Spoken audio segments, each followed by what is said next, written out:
It's different too. Yeah, so what do I need to click on here? Go to There, yeah, that's what I want. Thank you very much. I'll go back. So it's mirrored. no. Oh, is it mirrored? It's mirrored. Just Oh. go swap displays in the top left corner.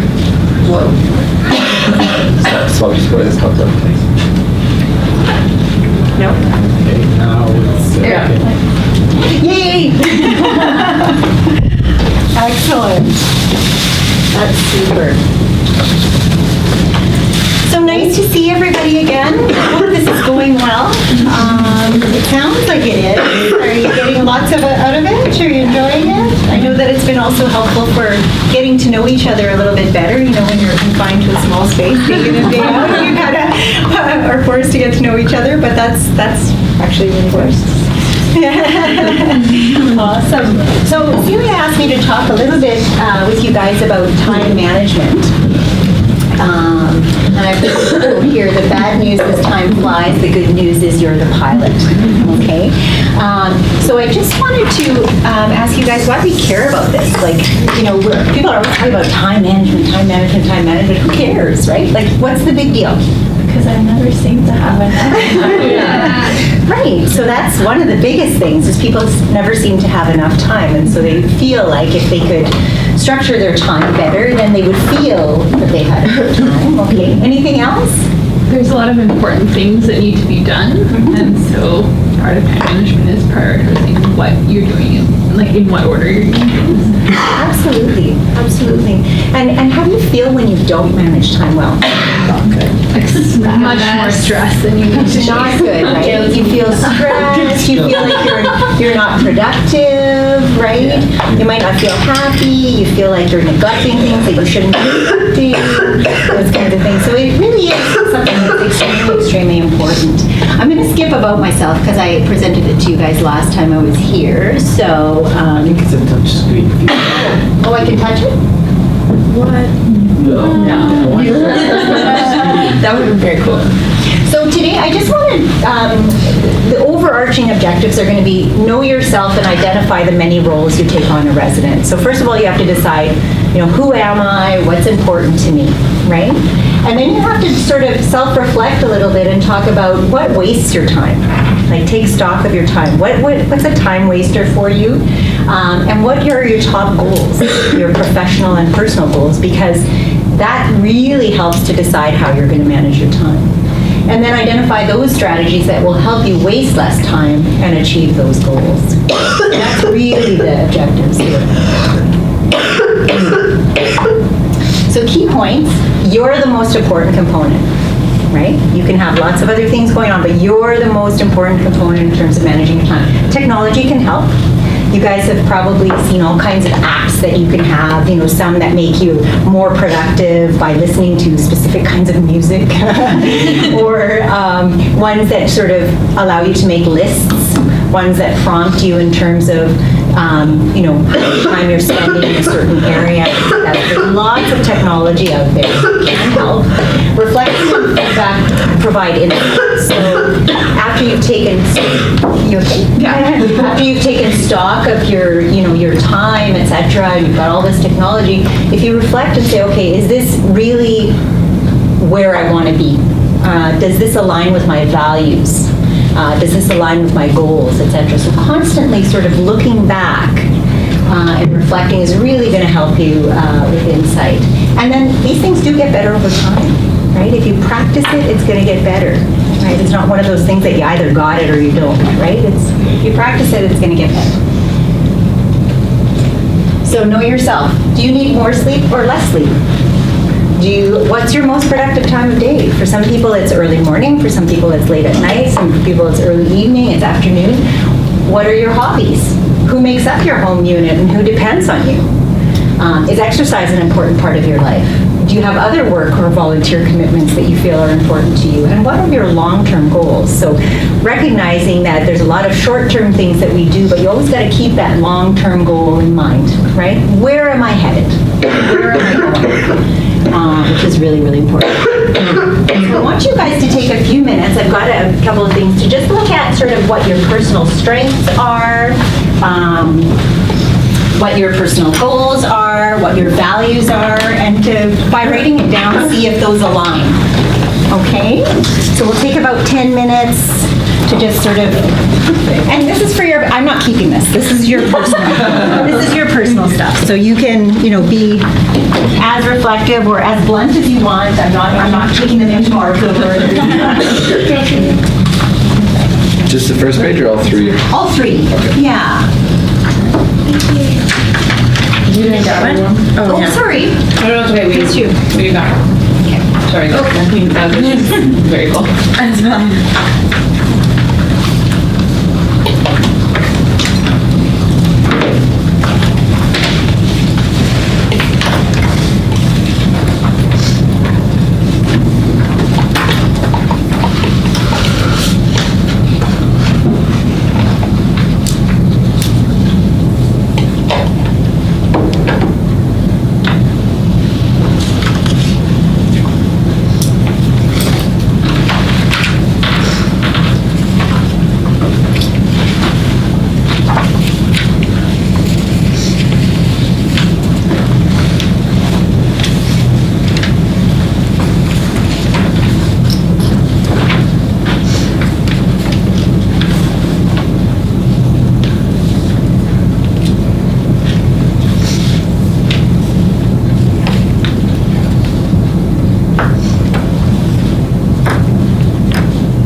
Better than like nothing.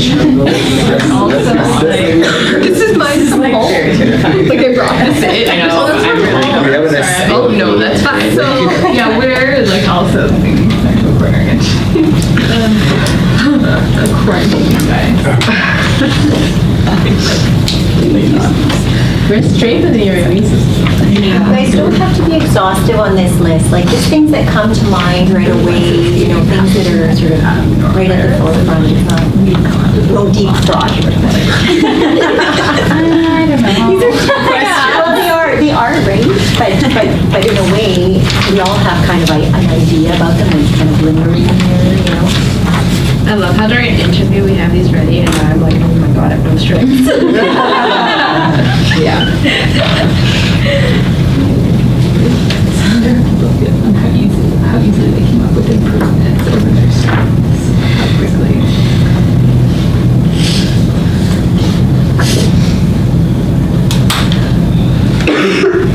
Go for it.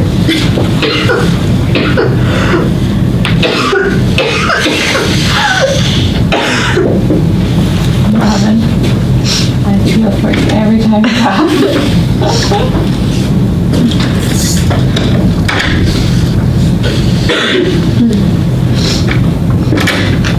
I have T3s at home that I think are gonna go into use tonight. Oh, do you want this? Do you have drugs? Oh, I have new citron in my bag. Oh, that's okay. I took some cough syrup this morning before you came. This may or may not work.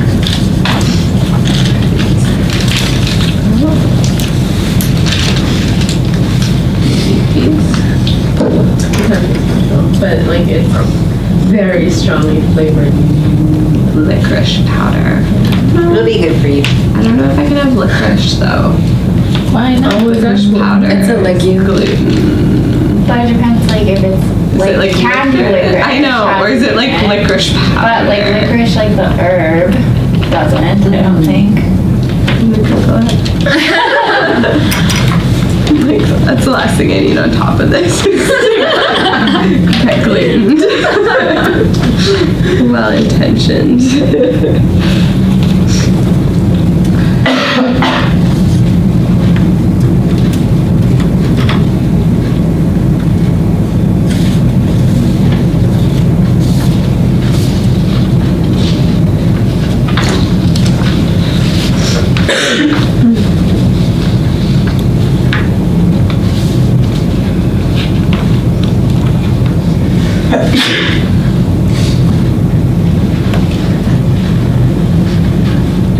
Fisherman's friend lozenge is suitable for celiacs. Yes.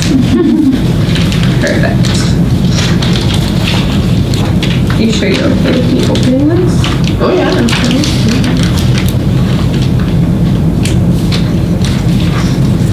Oh my god, I smell. Oh, it's already. Oh, that's okay. It's already open. Oh, was it? I'm sorry. At least it like folds up on this.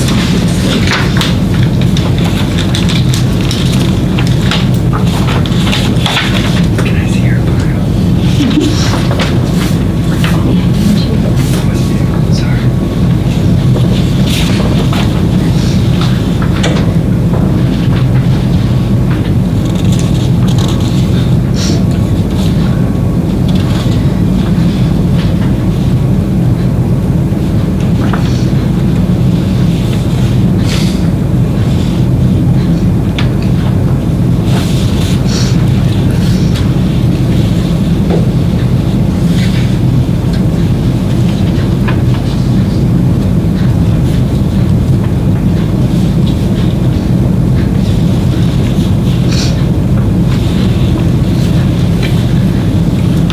How are you guys doing with that? Is that,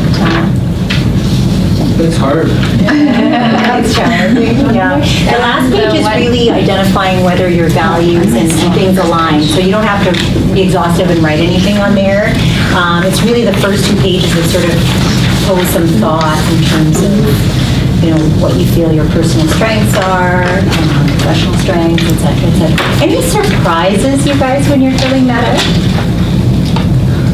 Any surprises for you as you start to write things down? Just like, it was hard for me to think of like what informs my view of my strengths and weaknesses. I'm like, Maybe sometimes someone has said something to you, or... but it's amazing how much of what I think about myself is because somebody else told me something and not because of something I thought. That's what I found to be surprising, is I was like, well, someone told me that one, so it must be true. Really? I feel like a lot of it is because I wrote that in a letter one time after some self-reflection. Yeah.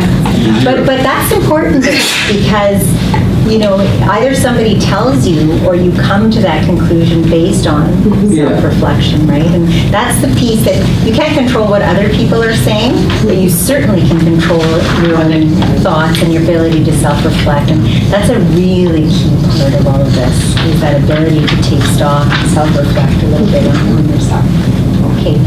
So you're more than welcome, obviously, to keep those because I don't need them back. And it's really just a working document for yourself. And periodically, you may want to go to something like that and say, okay, I'm going to do a check-in in terms of, am I still going for that goal? Is that still my goal? What am I doing to get there? Do my values align with my strengths? If not, what can I do about it to change?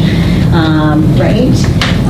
A couple of things, like I remember when the kids were young and the activities were really busy and we were running all over the place, and I was working, my husband was working, and we sort of thought, what happened to the family dinner? Like, it's just so hard for everybody to sit down and have dinner together. And we decided, well, we weren't okay with that. We weren't okay with the fact that we weren't able to have a family dinner. And so we decided that Sundays would be our family either brunch or dinner, because my shifts were all over the map. We would adjust based on my shifts, which we would do, but Sunday would be that day. And it would be essentially family day. So we tried to not move anything into that day, and it was always all about family. And sometimes we did something prescriptive together, but sometimes we just hung out together and we're just around, right?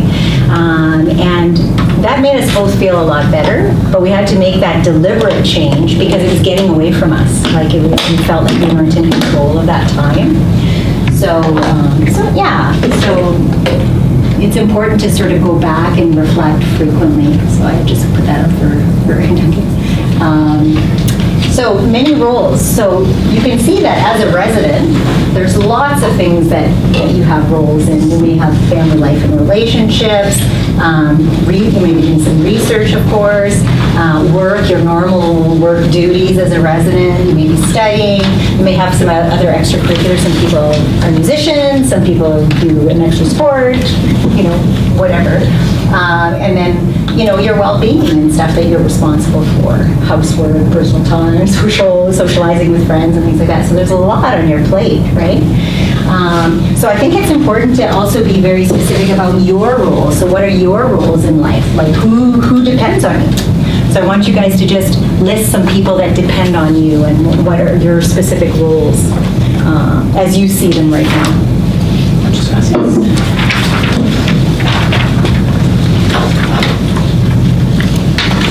I'm going to spend a couple minutes on that, so that should be very quick.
Okay? Yeah? So any surprises there in terms of your roles? No. I just thought my person was my cat, so. Who would die? So, in terms of your roles, they obviously change over time, right? Like, as you go through your career, as you may or may not have a family, et cetera, et cetera. So, they're constantly changing, and they need to sort of recognize that there's a new role or a role that's been deleted in terms of adjusting their time, right? When my father had a stroke, we all of a sudden became caregivers because my mom had already passed away. So it was my dad. And all of a sudden we had to make time for the caregiving with respect to my dad, right? So you'll find that over time that this will change as well, right? It's interesting having moved recently and thinking about those changing roles. Yeah, there you go. There's a good example, right? Because it's different being far away, and it's different being close. United with your family. Yeah. And the opposite also. Absolutely. Now, a lot of people talk about work-life balance, and I would argue with you that it's not about balance. It's really about adjusting priorities over time. And some things may be more of a priority at one time, and another thing may be another priority. Overall, there's balance, but not in every aspect of your life. So it's not, 25% this, 25% that, 25% this, right? And so in order to do that, to achieve that, you really have to take ownership of your time. You have to examine, what do I spend my time on? If I look at 24 hours, 48 hours, 72 hours, where is my time currently allotted? So one of the big things people want to know is, what are my time wasters? Right? How do I waste time? So in here I want to do your time wasters, right? But also your professional goals and your personal goals. Okay, and that's important because that's what we're going towards, right? And that's what all this time management and balance eventually is going to lead to. So what are those goals? Time wasters are usually very quick. People usually write those quite quickly. Just Netflix. I can just write Netflix and that can cover the rest. The internet.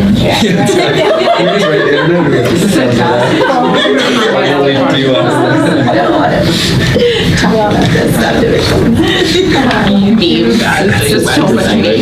Yeah. We don't know each other. I've gone down the rabbit hole. It's spreading the memes. Yeah, you have to share the Specific TV shows.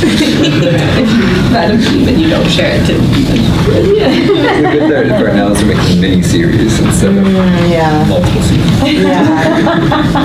That's actually great. That's why I like things like Black Mirror, where it's like you watch one and then it's done and you don't feel like you need to watch the next one. Never done. With something with professional goals, and we're probably heading towards this, but it's something I find very challenging. This is that life goals and personal life things you could have had your whole life to work towards, whereas maybe some of my colleagues know or came into went into med knowing they wanted pediatrics, but if you know that you're interested in a field, but you don't know where you're going to end up, you just know what kind of physician you want to be. It sometimes makes it challenging, I think, to get to that. Well, how do you work towards that? Because there's one thing to work towards being a good physician. It's a very different thing to say, well, I actually want to be a subspecialist in this. People would go about those things differently and arguably may get there a lot faster than I feel like my dwindling ways. So is there suggestions around how to change? Yeah, so I think that it really helps to get to know somebody who you look up to in that area, because clearly if you've decided in the certain type of physician you want to be, etc., there's somebody that's driving that, somebody you've been exposed to, somebody that's, I want to be just like them. This is what I want to be. And then having identified that individual, then it becomes important to perhaps either have the conversation or look at how they got to where they are at this point in time. And I mean, being a good physician is so general that there's many different paths that you could take. Whereas if you say, I want to be a pediatric cardiology, interventional cardiology subspecialist, right? That's a very focused thing, right? And so you're going to have a very specific path. I have to do this, and I have to do this, and I have to do this kind of research, and I have to, right? I have to train here. This would be in my best interest, and, et cetera. It's much clearer. It is, yeah. But at the same time, I think that, it's valuable to get those insights from people that you admire in that area, that you want to be like. A mentor, if you will, in that area, for sure, yeah. And that may may change over time too. Like you may come across something in your second year and say, let's have a eureka moment and decide that I'm going to switch my path. So again, none of these things are fixed. They're all dynamic, right? And they change over time, but it's important to continuously self-reflect, and then you will get to where you need to be.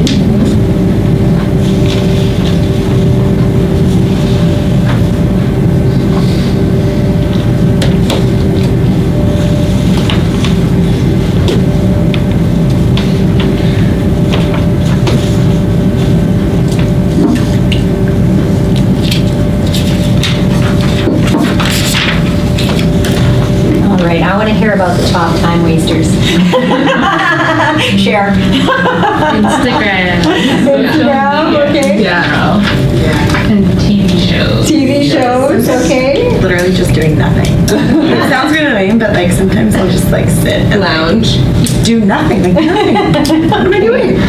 Take a long nap. Dress. Yeah, or napping. It's okay. I do like driving. I listened to that earlier and traffic and getting to and from work. It's like we were talking earlier about how when the weather gets bad, I plan on coming to work at 7, regardless of what time I start. So just don't have it in me to sit for about 45 minutes when I can do something very small.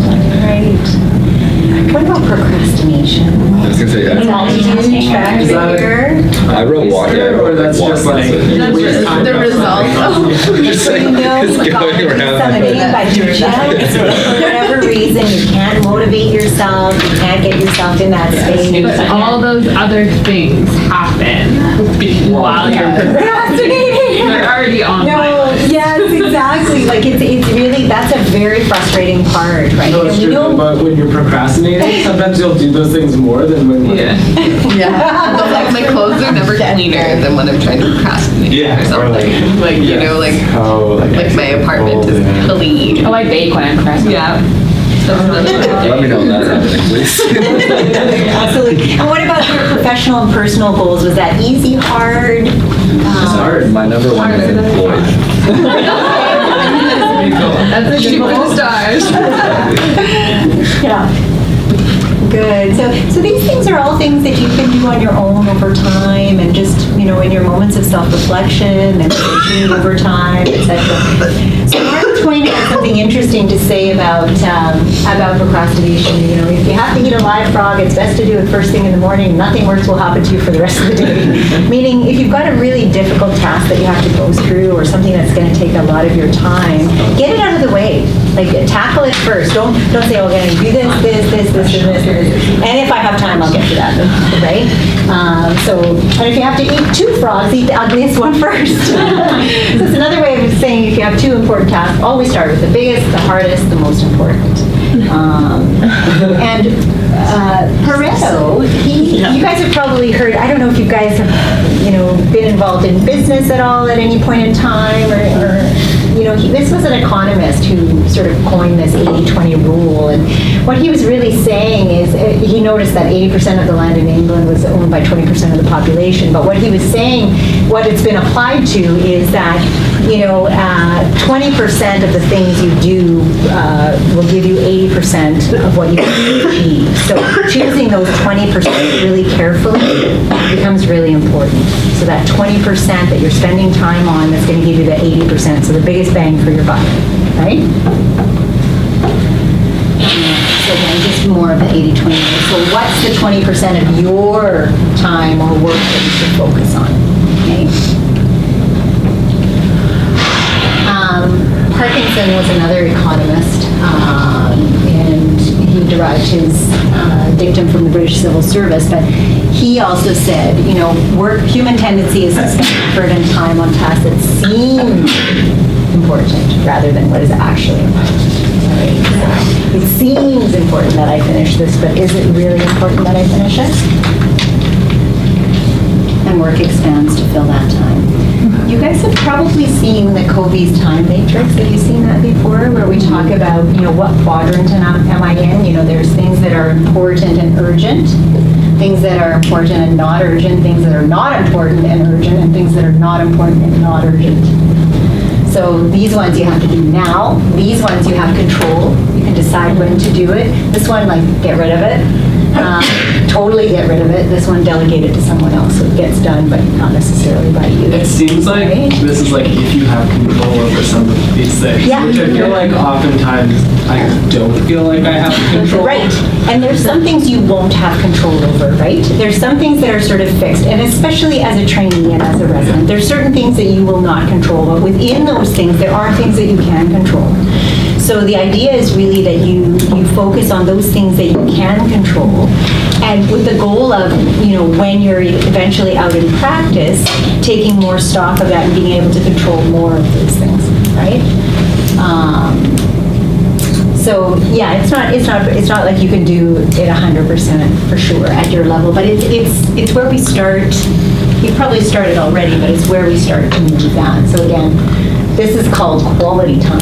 This would be, you're sort of firefighting. These are the distractions, and this is just a waste of time, right? So you don't want to spend a lot of time in this bucket. I'm good at the top. I feel like pleasant activities is not necessarily time wasting. It can be very important for well-being. Yeah, you're right. You're right. It can be, but it can also be the opposite. So I think that's just, sort of, you have to do pleasant activities. You might say that pleasant activities are TV, watching a show, and you may recognize that, yeah, it's important for me, but maybe I do it too much. So Or take a break from doing right. So I'll give you the Covey's time matrix, but you don't have to fill it out now, but just for your, to keep, and you can work on that on your own at home. I feel like we're always kind of firefighting. Yeah, and sometimes you are, right? And sometimes you are, but it's not urgent but important is where your time management really makes you successful, because this is the planning, the presentation, this is the, right? You're not doing it at the last minute, right? Or instead of like checking your email every 5 minutes, waiting till the end of the day or the beginning of the day, going through it, you get it done, and you just see how many hours of unintended distraction. Exactly. Like, it's important, but it's not. I feel like there's stuff on that list that's like kind of important but not urgent that just keeps getting bumped down by like Yeah, other things. and suddenly it's your firefighting. Yeah. Suddenly you're firefighting. And yeah, sometimes you do get, but the idea is to minimize this transfer. Working today. Yeah, That's the idea, is to minimize that. All right, so what strategies can we use? So we talked a little bit about self-reflection, how you use your time, what your goals and values are as being a really important part. There's lots of apps for staying on task, and then we can use mentors and peers, program directors, mental health experts, people to help you, people who are there and have done it. And can share their experiences are extremely helpful. In terms of apps, I mean, there's so many out there. This one here is just really, it takes, you just make sure that you're using your time wisely by taking stock of your time. This one is, the Lite is free, and then they charge you $9 per month if it's the more techie one. Remember, the Milk is one that you'll see a lot of physicians using. It's basically a list of things to keep themselves on task. Dropbox is if you're sharing things with other people instead of doing the multiple emails back and forth, right, which wastes a lot of time. You say, okay, here, everything's in here and everybody has access to it. You'll use that more as you get further on. This one here, again, is a productivity tool. It'll tell you, it'll also, like, you can record your sessions, you can, keep everything basically on this app. Speeches, ideas, create lists, voice, text, everything. Puts everything in one spot. This one here is Password Manager, which you guys are probably familiar with. This is the music one. So Focus at Will is, they apparently have chosen very specifically and have evidence base for certain kinds of music that increase your productivity. So you put on this music while you're doing something that you have to be very productive at, and it's supposed to help you be more productive. So there's a lot of stuff out there. In terms of mentors, you guys all have a resident mentor, and you will have a faculty mentor by sort of halfway through the year, and you'll have your research mentors as well, so use them. Use them, like, pick their brains. I'm doing this, I'm finding it hard to do this, what do you suggest, what works for you, you know what I mean? Like, use them. These are people who have experienced it, maybe failed, tried something else, and you'll benefit from their experience, so use them, and they're more than happy to talk about things in their lives and that sort of thing. So that's a real good resource, and I would encourage you to do that. Peers, so any of your peers in any of the years within your cohort, other cohorts as well, really, I mean, they're a wealth of knowledge, especially the ones that are above you as well for things that you're doing for the first time. Use them. They're happy to share their experience and what they do in that sort of situation. Go for a coffee, It's, I think this is really important because you really do benefit from their experience. From a perspective, Kara and I, we've always said that we have a very open door policy, and we're happy to do any of those other things as well. But in particular, also, share with you some study strategies, some presentation strategies, maybe some research strategies and things like that, And again, we're always there. So, you can come anytime. And even if you want to just sit and cry and don't want to tell us what you're crying about, we're totally fine with that, right? Or if you want to share something exciting that's happened in your life and you just want to go, hey, just wanted to let you know, it's always open. So please feel very comfortable to come anytime and see us. Mental health. So the University of Manitoba does have a wellness PGME site, and it does have numerous mental health resources as well. I would encourage you that if you're feeling like you're experiencing something within this realm here, that you share it with one of us, because we certainly can help you with the resources. But if you don't feel comfortable, you can also go directly and confidentially to these sites as well. But know that they're there, and know that you don't have to struggle alone at all. So please, if anything like that comes up, and in the past when we've had an issue at all, it's always so much better if we can work together to make you well. So I'm going to go over a couple of cases here. So this one's a first-year resident feels like life is a runaway train. They feel tired and irritable. Their world is overflowing with medicine. The resident misses his family, cooking a good meal, having time to read something unrelated to medicine, can't remember their last workout, good night's sleep, but they're on call tonight again, and they're thinking what's going to happen. They're starting to find patients, and their complaints annoying, so they're actually getting crotchety because they're so unwell themselves. Their supervisor they are working with today, the resident notices the supervisor looks just as tired. So the resident wonders if they are cut out for medicine. Okay, so reading that, what do you think? Possible? Definitely, right? Definitely possible, right? Right, there are moments where you can feel completely and utterly and totally overwhelmed, right? So what do you do? So what's a good, this is you. You're in this situation. What do you do? Take 15 minutes and go for a coffee. On your own with the physician themselves, the other physician that you work with? Maybe less depressing to go on your own. Just center yourself if need be. Yeah. Okay. Any other ideas? Try to do something like in the weekend or something to change the environment, to change everything. Yeah, saying that it does end like this every day. I think with chronic GM, some people are more introverted. Some people are more introverted and or want time on their own. But acknowledging that often if you don't make plans with someone else to do some of those things, you're the first person to, no matter what you are, to put that aside because something else comes up. So like if you make a plan, like you said, to actually follow through on it. Like it is like your job. To do your job well is to do that too. And same thing there. Right.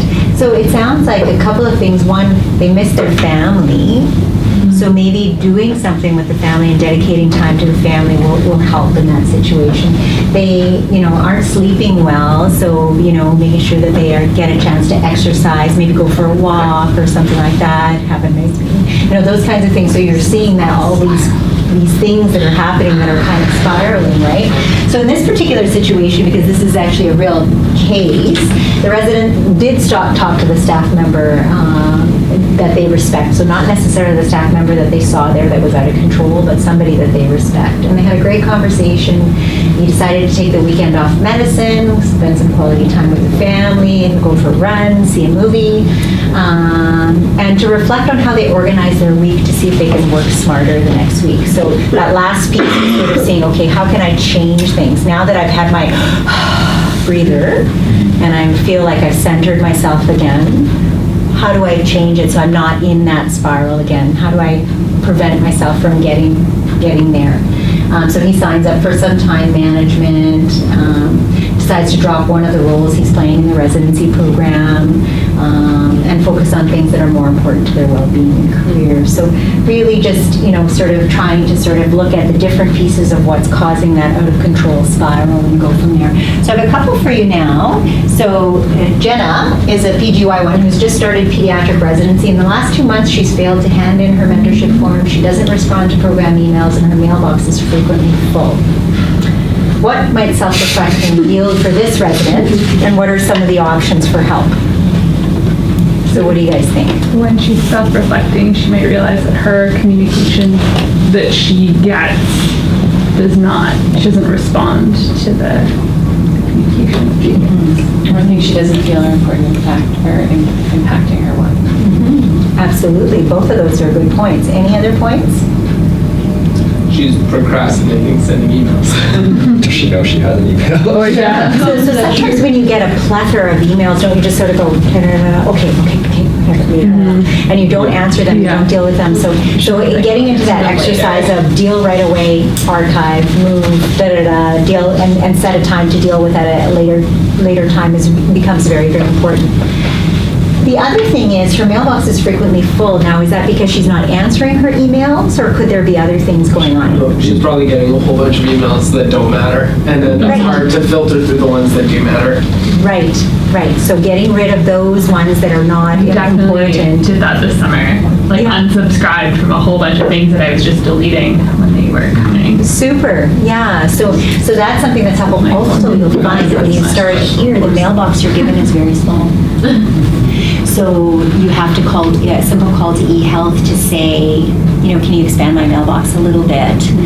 Because even by doing those things like decanting some of the things that are not important to get through in terms of email, you will still find that sometimes it can be a small mailbox. And so just calling them and getting them to expand it a little bit as well, and then you're not getting the bounce back. This mailbox is full, the recipient can't receive, So, those are some of the things. Now, the other thing is, could there be something more? Like, is this just that she just doesn't know how to deal with emails, or could it be something more? Or so is she withdrawing from other things, right? So I think we always have to think about that, because sometimes when things that appear, maybe a professionalism or some of those issues, there's something else going on, right?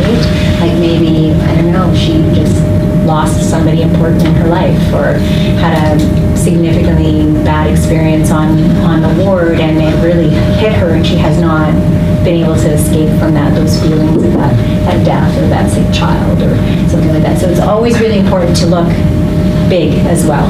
So there's the little piece and there's the big piece, right? Okay. So what about this one? Tom is a PGY3. He's part of a group advocacy project, but over the last 3 months, he's failed to show up for every meeting, and last night he failed to complete an assigned task. The other PGY3s were counting on him and feel that he's let them down. The reality is that his partner's fallen in love with someone else, and has asked for a time of separation. He's not been able to devote any time to the advocacy project. So what could self-reflection yield for this resident in terms of what's going on there? Identifying his reality and acknowledging that outwardly, even if he doesn't have to say specifically all that's happening in his life, but the people around him could help if they knew. Yeah, I need help. The ability to say, I need help. Right? I need help here. And that can be in many, many different realms, but the ability to say, okay, I'm letting my residents down.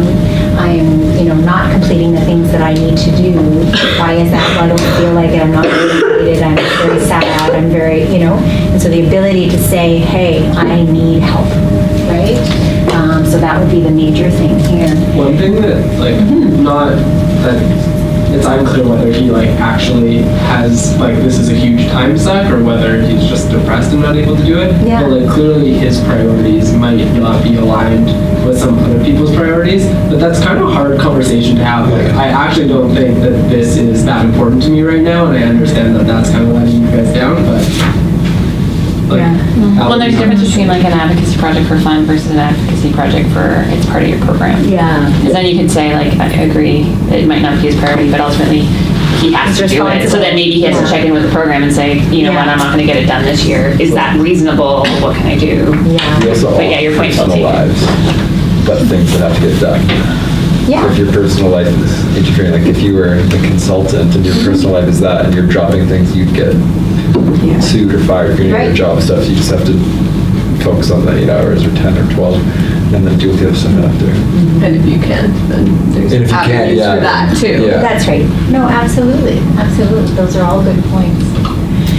So another case, Mary's a PGY2 who's been missing several days in residency, including days on call at the last minute. The truth is that her infant son has been sick recurrently and has not been able to attend daycare every time he has a fever.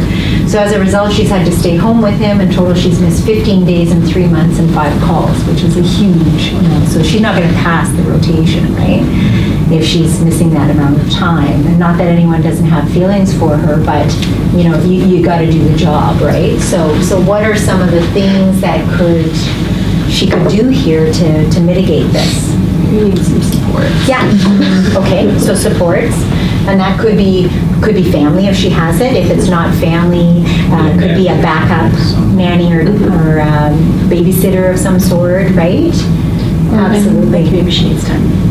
Yeah, identifying Like that perhaps. talking to someone that like. Exactly. So we also have accommodations in residency. So there are accommodations for residency where you can do part-time residency. And you can do, so part-time residency would be sort of 2 weeks on, 2 weeks off, or 1 month on, 1 month off. Of course, it extends your length of training. But for some people, this reality is for a year. And so maybe they double up the time that it takes for them to finish their second year, because that's the time when they need this help. And then they carry on. So their residency ends up being extended by 1 year only, not doubled to 8 years or whatever. So there are other accommodations. So just recognizing that this is an issue, examining the supports, and seeing what's out there and what's possibility. Like, I mean, it's amazing what there is available for residents, recognizing that there are life circumstances. So, that might be an option as well. Maybe even for half a year she needs to do part-time residency, right? Just recognizing that you can't just give away that time. You still have to make up that time. But for some people, it's better to make it up on off than it is to, right? Make it up all together. So I feel like, I also feel like a lot of the self-reflection piece though too is like with the last case. come on in. Acknowledging. Yes, come on in. Come on in, guys. I have you guys. Come on. It's a cozy room, so come in. Yeah, very cozy in here. Hey. Yeah. And we're Come on gonna over be here, on sir. YouTube too? Are being recorded. So, sorry. I think part of that self-reflection though too is not just being able to reflect back. Like, there's always been that time, like I'm sure all of us, we should have said something sooner about something. And then we learned, like we dealt with the problems that are associated, but like learning from that so that the next time you're able to identify before you get to that point. Exactly. So not just like rescue reflection, but also forward. Thoughtful, forethought. Yeah, absolutely. So I think that was the last case that I had to discuss with you guys. But I brought the team here. Again, the key points I was just going to go over quickly. You're the most important. Technology can help. Reflection and feedback improve insight, and skills with practice. So those are the things we talked about right at the beginning as well. So I brought some of the residents here, or I've asked some of them to come to share their personal time management strategies with you guys in terms of what they've found to be particularly useful through residency so far. So, Will, do you want to share some of the things that you use? And you guys are welcome to ask any questions of them as well. Sure. Hello.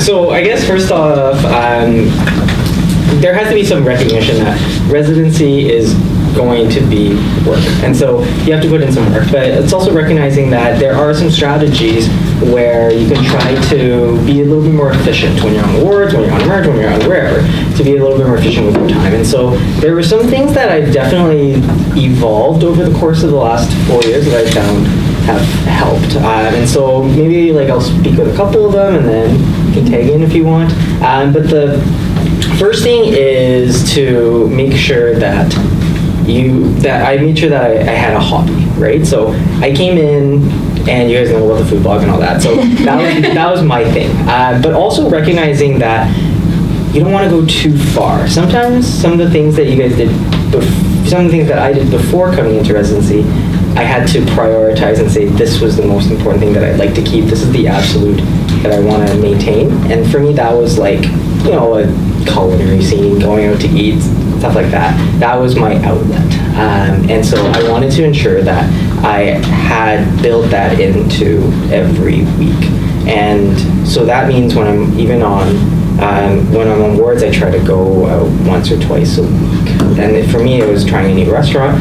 For me, it was post-call. I would make sure that I get some sleep, and then I wake up at around noon, 1 o'clock, and I'd go out for lunch somewhere. And that was like my way of de-stressing. And I found that was a good way of maintaining some of my life outside of residency and outside of work. So number one would be, it's important to maintain some of the things that make you you, but also recognizing that if you have a very active social life or a very active hobby life, that you may not be able to maintain everything and to prioritize that. Can I pipe in? Yeah. So I don't know you guys very well, but I was a dance teacher in my life prior to medicine. And some people, it's hard. Like it's easier to commit to something like when you go to a restaurant because it's flexible with time, and when you can do it, and you're like some weeks are bad, you just don't do it. With an activity that's scheduled, I feel like often we feel like, well, if I can't commit to it every single week on Tuesday at 8 o'clock, I just shouldn't sign up for it. I feel like I'm the opposite to that mantra. I still dance twice a week. I just go when I can go. And I still dance in dance recital at Christmas and at the end of the year, and I still help out with little kids at the studio, which is the understanding that I just might not be there every week, twice a week. And most people, by the time we hit an adult age, are understanding that you're not doing this activity with the goal of it being your life career, because you already have a career, so you don't need two for the most part. So people are pretty understanding if you just tell them ahead of time. And I don't know, for me that was my outlet in combined activity, exercise, socializing, and something I've loved forever. So you don't have to give up things you love, just approach them with a more flexible attitude, I guess is my opinion of it. Be forward about that. Yeah. Good. John, anything you'd like to see? Yeah, I would agree. Yeah, like I volunteer youth group and stuff, just like in the open, like I'm not going to be able to make it every Wednesday and just not feeling guilty about that. Like I think as you get more and more busy, there's a tendency to feel more and more guilty when you have to say no to things, and also like when you're relaxing, you have this kind of guilt that you should be doing stuff. And you just gotta learn that like you gotta work hard, but you also need to like be able to put that all aside and like play hard. You know, like you have to be like, this is my night that's off, and I'm not gonna feel guilty for not responding to any emails or just, you know, like doing the one thing that you need to do. And I think just having that balance of like, no, tonight's the night that's gonna suck. I have to do all those emails, all that stuff I don't want to do. You know, tomorrow's the day that like I don't have to feel bad for going out to the movies and not doing anything productive. So. Absolutely. What about a lot of the residents wonder about, you know, where do you find time for studying and reading because the clinical service is so busy and things like that? How would you guys respond to that? What your strategies are? So I think it's dependent on what I'm on at the time. So recognizing that things like wards and night float and ICUs, like the more like service resident dependent rotations, are not going to be, at least for me, a time where I sit down and I study for 3 or 4 hours at a time and I'm trying to conquer all the core content of something. It's just reading around cases, prepping to teach my team something, trying to, sorry. Okay. Come on in. Come on in, Shine. Oh my goodness. Step 1, how do you get into town? Step 2, how are you in? Come on over here, Shine. No worries. No, it's good. Come. Late to a time management.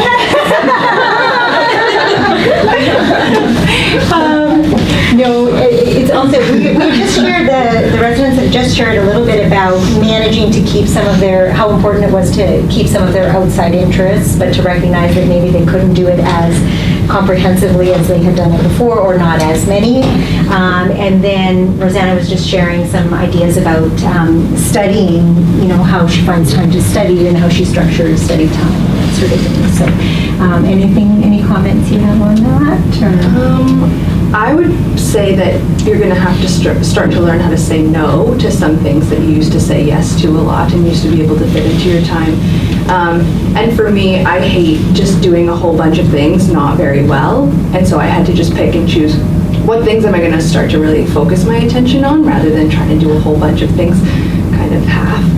And then in terms of structuring studying, I find something that's really important for my time management style is I don't do well with small chunks of time, like an hour and a half. So I have to-do lists. You guys have probably seen this format before where you have urgent, important, and you kind of make a 4 square of what's urgent and what's important. We probably talked about that. So I do my to-do lists kind of like that. It's not exactly like that, but with those little small chunks of time where I can't look at my important list of research paper and like big things like that, I can't just sit down and start doing that in an hour. I get rid of all the things on my shorter to-do lists, so then I just feel less overwhelmed overall in the end. I don't know if you guys already have started to do some of those things. And then in terms of studying, I'm not someone who can just sit down and like start studying organically. I need to plan it out beforehand. So before I start my next rotation, I'll plan out what my resources are going to be, like accumulate the CPS statements if that's your plan to study on that rotation, and find some good resources. And sometimes they're offered by the rotation and sometimes they're not. So just kind of organizing it before you start, so that you can make sure that when you sit down and you have a chunk of time to study, you're not wondering what you should be studying or trying to get your resources together. They're all kind of there for you when you have a chance to sit down. And Rosanna, you were talking about how in heavy service-based things, it's tough I can't to, do that, so I don't have time to, it's hard, I don't know if you do, but on wards, like I don't have time to sit there. No.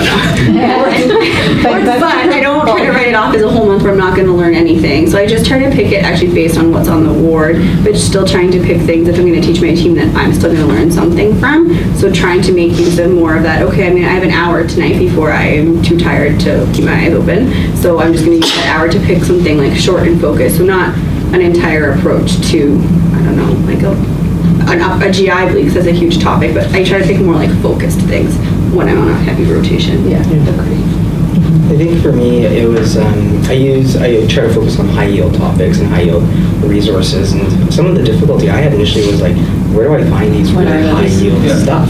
And so looking at it back now as a 4th year and going through all the CPS statements that I'm doing now, you're going to hear it a lot, but truthfully, like, it's really important to, when you're on your officers, that specialty, to try to get through those CPS statements, because those CPS statements are going to be important for your future, for the exam, but also for that rotation too, so it's topical.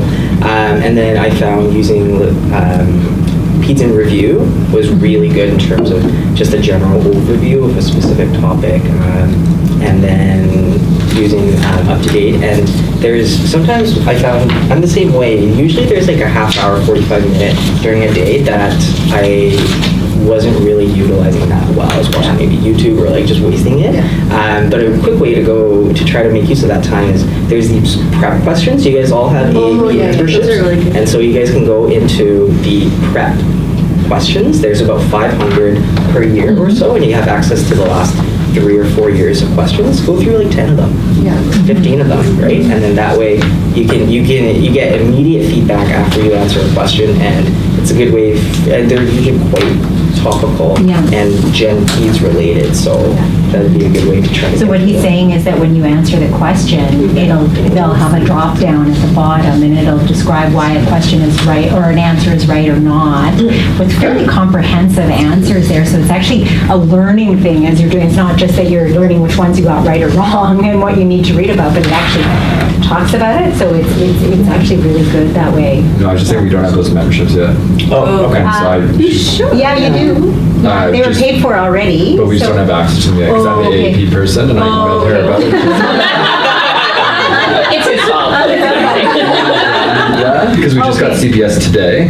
Right. The actual membership, Yeah, so yeah. AP's going to receive like the thing Oh, for okay, it, so sorry, she- Duncan. yeah, My so apologies. that's- Yeah. So that should come in. So that should come anytime now. Yeah. When you get it though, take a look at the resources that are there.